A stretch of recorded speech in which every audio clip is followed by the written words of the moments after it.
काचे अनार बिच दाना बलम सुगना बन के आना जी।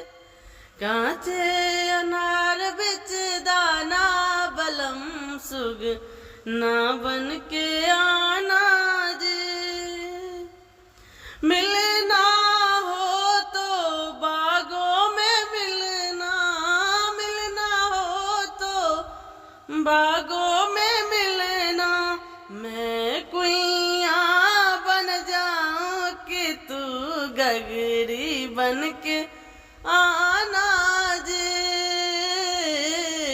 मैं कुइया बन जाऊं कि तू गगरी बन के आना जी। काचे अनार बिच दाना बलम सुगना बन के आना जी। मिलना हो तो फूलों में मिलना, मिलना हो तो फूलों में मिलना, मिलना हो तो फूलों में मिलना। मैं कलियां बन जाऊं कि तू भौरा बन के आना जी। मैं कलियां बन जाऊं कि तू भौरा बन के आना जी। काचे अनार बिच दाना बलम सुगना बन के आना जी।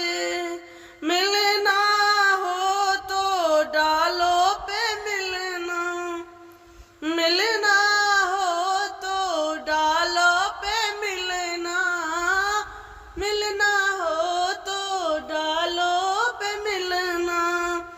मैं तोता बन जाऊं कि तू पिंजरा बन के आना जी।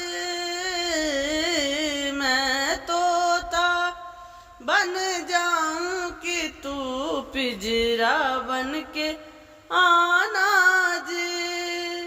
काचे अनार बिच दाना बलम सुगना बन के आना जी। बलम सुगना बन के आना जी। धन्यवाद। जय मिथिला, जय मैथिली।